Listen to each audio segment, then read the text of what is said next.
Sebelumnya perkenalkan, nama saya Wahyu Bagasti Prastio dengan NIM V39222045 dari kelas TIE. Di sini saya akan memaparkan hasil kerja UTS saya yang berjudul paparan kecenderungan dan maksud saya paparan kecenderungan menyebarkan dan kemampuan mengenali hoax. Tugas ini saya buat untuk memenuhi tugas UTS yang diberikan oleh Bapak Fendi Haji Purnomo, SSI MI, dalam mata kuliah Literasi Data dan Teknologi Informasi. Untuk daftar isi di sini yang pertama ada latar belakang topik ini diangkat, yang kedua ada tujuan dan manfaat. Manfaat di sini yakni manfaat jika topik ini diangkat. Yang ketiga ada isi dan pembahasan, yakni pembahasan topik. Yang keempat ada kesimpulan, yaitu kesimpulan topik. Dan yang kelima ada daftar pustaka dan penutup serta sumber atau referensi yang mendukung kerja. Baik, untuk nomor 1 yaitu pendahuluan. Latar belakang hoax adalah kabar bohong yang sesungguhnya tidak benar, tetapi dibuat seolah-olah benar adanya. Tujuannya untuk mempengaruhi pikiran kita. Oleh sebab itu, harapannya dengan diangkatnya topik ini, masyarakat dapat membedakan berita hoax dan yang valid. Di sini saya mencantumkan infografis dari yang saya ambil sebagai referensi dari Indonesia Baik. Kalau dikutip dari sini, dari mana asal-usul hoax itu, hoax adalah ancaman baru untuk bahasa Indonesia. Oleh sebabnya, dapat mempengaruhi pikiran manusia, dalam tanda kurung opini secara massal, dalam waktu singkat dengan biaya yang murah dan sulit untuk dilacak. Lantas apa itu hoax dan dari mana asalnya? Menurut infografis ini, hoax sama dengan kabar bohong. Asal kata hoax diyakini ada sejak ratusan tahun sebelumnya, yakni hokus dari mata hokus, rasa yang kerap disebut oleh pesulap serupa simsalabim. Hoax digunakan sebagai alat propaganda. Salah satu contoh hoax yang sering beredar adalah ancaman asteroid menghantam bumi hingga menyebabkan kiamat. Pada akhirnya NASA pada 2015 sudah membantah rumor tersebut. Ini adalah salah satu contoh berita hoax dari NASA. Baik, berikutnya ada manfaat dan tujuan untuk nomor 2. Manfaat di sini nomor 1, masyarakat dapat membedakan berita hoax dan yang valid. Yang kedua, masyarakat dapat mengenali ciri berita hoax. Yang untuk tujuan, yang pertama mengedukasi masyarakat terkait ciri berita hoax. Yang kedua, masyarakat dapat membedakan berita valid dan hoax. Untuk yang ketiga ada isi dan pembahasan topik. Proses penyebaran hoax. Yang pertama, hoax disiring, kemudian berita tersebar. Kemudian biasanya hoax itu memakai judul yang provokatif. Kemudian masyarakat terhasut dengan hanya membaca judulnya saja. Lalu dari situ masyarakat membagikan berita tersebut tanpa verifikasi kebenarannya. Ini sering banyak terjadi. Oleh karena itu, masyarakat Indonesia sering menyebarkan berita-berita yang belum diverifikasi kebenarannya. Untuk aspek hukum, pada UU ITE pasal 45A disinggung setiap orang yang dengan sengaja dan tanpa hak menyebarkan berita bohong dengan menyesatkan dan maksud saya yang mengakibatkan kerugian konsumen dalam transaksi elektronik sebagaimana dimaksud dalam pasal 28 ayat 1 dipidana dengan pidana paling lama 6 tahun dan atau denda paling banyak 1 miliar rupiah. Yang kedua, setiap orang yang dengan sengaja dan tanpa hak menyebarkan informasi yang ditujukan untuk menimbulkan rasa kebencian atau permusuhan individu dan atau kelompok masyarakat tertentu berdasarkan atas suku, agama, ras, dan antar golongan sara sebagaimana dimaksud dalam pasal 28 ayat 2, dipidana dengan pidana paling lama 6 tahun atau denda paling banyak 1 miliar rupiah. Paparan hoaks. Apakah Anda pernah membaca berita atau informasi tersebut? Basis data seluruh responden di sini ada contoh berita hoaks yang dikutip dari materi sebelumnya. Ini untuk responden meyakini bahwa 29,3% masyarakat percaya bahwa laser ilmu itu ada, dan 70,7% masyarakat tidak percaya. Lalu kemudian ada berita bawang putih menimbulkan virus corona. Di sini ada 35,7% masyarakat percaya dan 64%, sisanya 64,3% manusia tidak percaya. Kemudian di sini ada berita bunuh diri gara-gara kelas online. Di sini masyarakat 30,5%, 30,9% masyarakat percaya dan 64,1% masyarakat tidak percaya. Di sini kemudian ada berita penculikan anak yang kemudian masyarakat menanggapinya dengan 50,7%. 57,3% masyarakat percaya dan kemudian 42,7% masyarakat tidak percaya. Baik, untuk selanjutnya keinginan menyebarkan. Untuk keinginan menyebarkan masyarakat, di sini basis datanya diambil oleh responden yang menyebarkan dari berita barusan. Terdapat 11,2% masyarakat sangat yakin berita hoax, dan kemudian 32% masyarakat memberi poin 2. Kemudian masyarakat ada yang menanggapinya dengan antara saya tengah-tengah antara yakin dan tidak yakin, itu nomor 3. Ada yang juga meyakini berita ini benar adanya, dan ada yang meyakini juga dengan memberikan poin 5 sebanyak 0,7%. Kemudian ada bunuh diri gara-gara kelas online. Masyarakat menanggapinya dengan 13,5% sangat meyakini berita itu hoax, dan 37,4% masyarakat juga meyakini berita itu hoax. Dan kemudian selanjutnya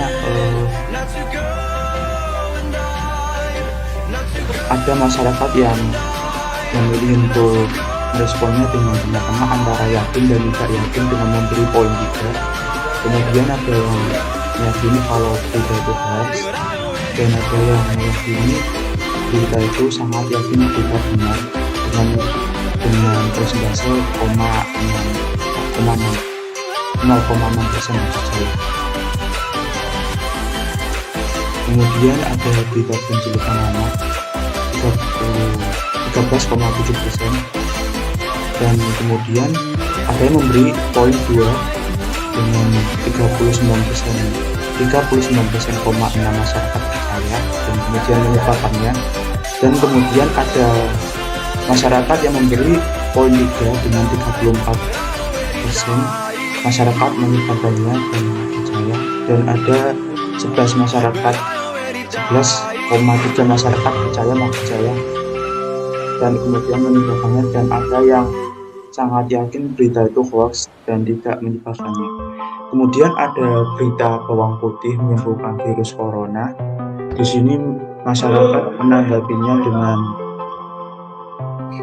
dengan memberikan sebesar 1 poin, yakni 15,6, dan ada yang memberikan poin 2 sebanyak 38,1%, dan ada juga masyarakat yang memberikan antara maksudnya poin 3, yakni seperti saya jelaskan sebelumnya antara yakin dan tidak yakin sebanyak 40,4, dan kemudian ada yang meyakini juga masyarakat sebagian sebesar 5,2, dan 0,8% sisanya sangat yakin berita itu benar dan menyebarkannya. Jadi semakin kesini persentase masyarakat ini jadi semakin poinnya ditambah, maksudnya poinnya 5, maka keinginan masyarakat untuk menyebarkannya semakin banyak gitu. Untuk selanjutnya ada identifikasi hoax. Di sini masyarakat menanggapinya dengan memberikan poin 1 sebesar 3,7%. Masyarakat dapat mengidentifikasi berita itu hoax, dan kemudian ada 17,8% yang memberikan poin 2, lalu kemudian ada yang memberikan poin 3, yakni tengah-tengah antara percaya dan tidak percaya saat melakukan identifikasi maksud saya. Lalu ada yang memberikan juga poin 4 dan poin 5. kurang lebih presentasinya seperti ini.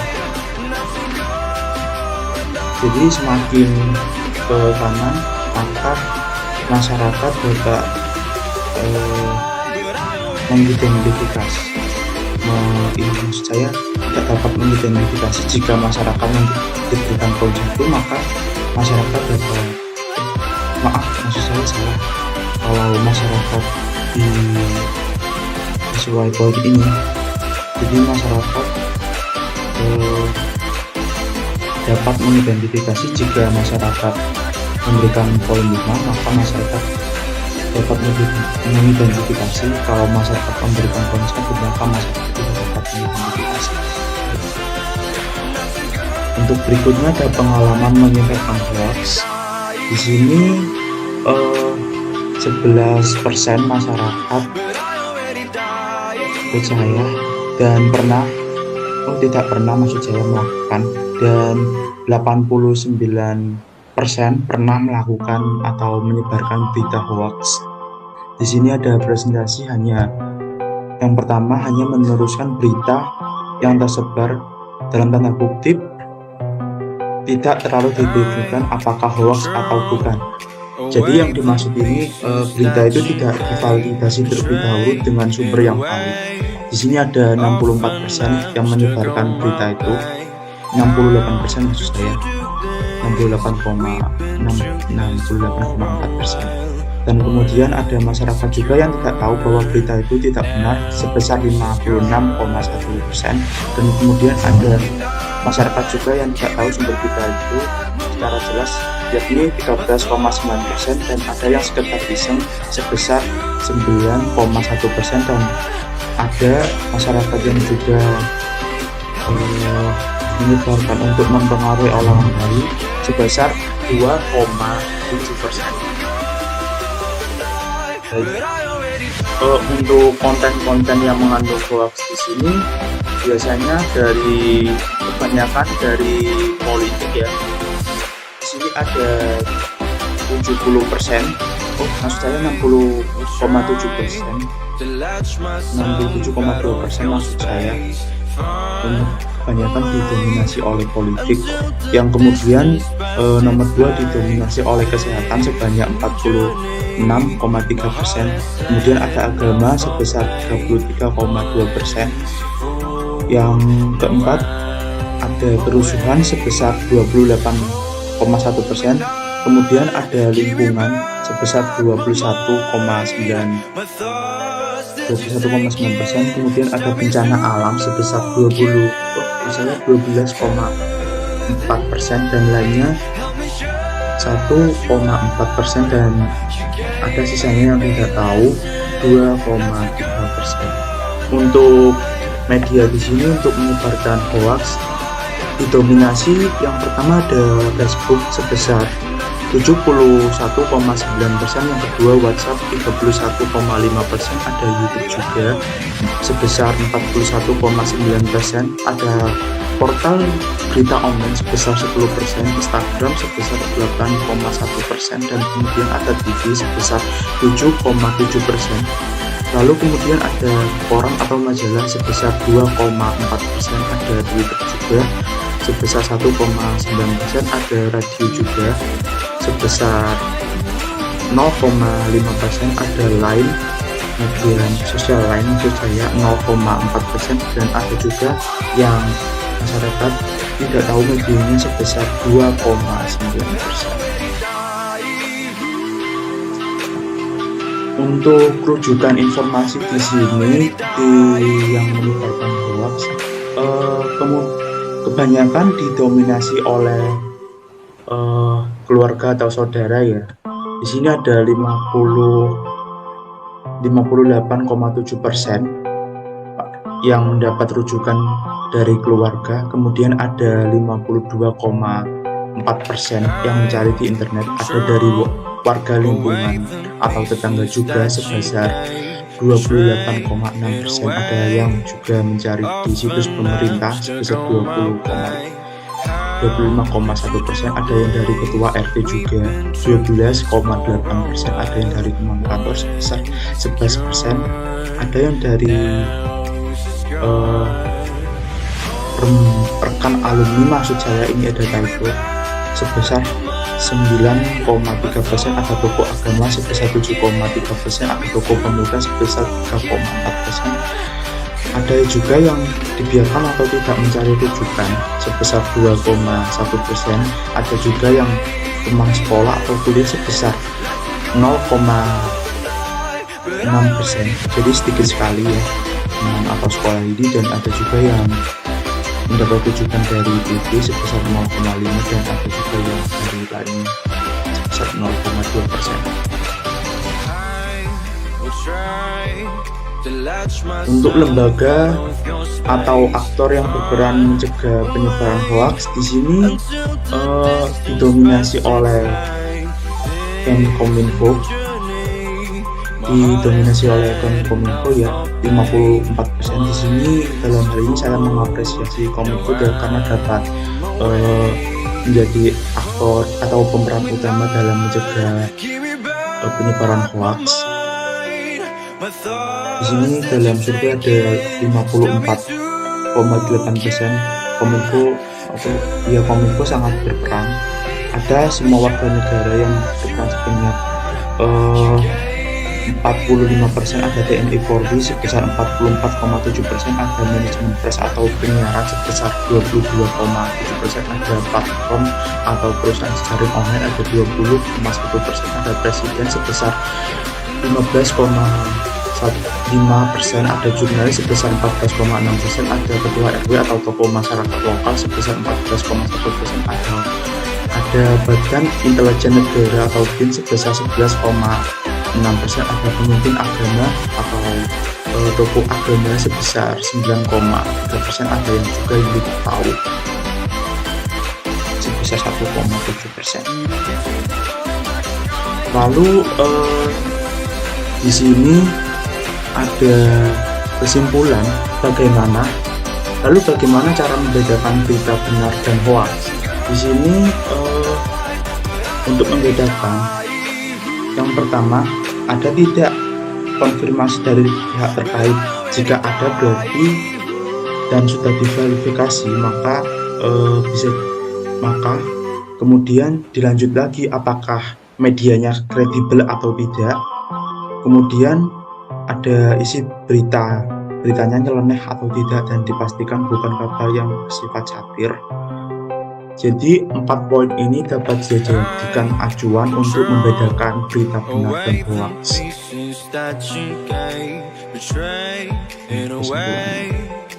Dan di sini ada tips untuk terhindar dari hoax. Yang pertama ada melakukan double check saat menemukan judul provokatif. Selalu cari referensi lain di situs resmi untuk kebenarannya. Lalu hanya percayai dari situs resmi, hati-hati karena banyak situs berita tidak resmi yang menyebarkan hoax. Lalu cek keaslian foto dan video. Di sini jangan langsung share, cek dulu diedit atau enggak ya. Lalu baca dan pahami. Setelah membaca judul dan baca dan pahami berita secara menyeluruh. Jadi baca, pahami, dan verifikasi itu 3 langkah dalam untuk mengasih tips terhindar dari hoax. Baca, pahami, dan verifikasi. Untuk deskripsinya ada 4 ini. Nah, di sini akan saya berikan contoh untuk contoh berita hoax yang dimana ada vaksin corona akan merusak sel darah merah, bahkan menggumpakan sehingga darah merahnya tidak menjadi normal lagi. Ini adalah contoh berita hoax yang seperti saya jelaskan sebelumnya. Di sini untuk medianya memang didominasi oleh media Facebook. Kemudian di sini ada verifikasi yang dilakukan oleh dari Universitas Airlangga. Informasi ini palsu karena Direktur Pencegahan dan Pengendalian Menular langsung selalu disebut gejala vaksinasi COVID-19 dari Kementerian Kesehatan atau Kemenkes. Dr. Siti Nadia Tarmizi menjelaskan bahwa orang yang sudah divaksin masih dapat mendonorkan darahnya. Lebih lanjut, tidak mengandung bahan magnetik ataupun mengandung listrik ataupun soal pengumbalan darah dalam berita hoax ini dibantah. Adapun kasusnya sangat jarang terjadi dan biasanya diderita oleh pasien komorbid atau pasien yang memiliki penyakit bawaan gitu. Di sini untuk penutup ada pepatah yang mengatakan malu bertanya jangan sesat di jalan. Kalau menurut saya jangan takut nyasar, ini di kelas bukan di jalan, jadi jangan bertanya. Lalu untuk daftar referensi, di sini saya sertakan. Sini. Baik, mungkin itu saja dari saya. Ada kurang lebihnya saya mohon maaf. Wassalamualaikum warahmatullahi wabarakatuh.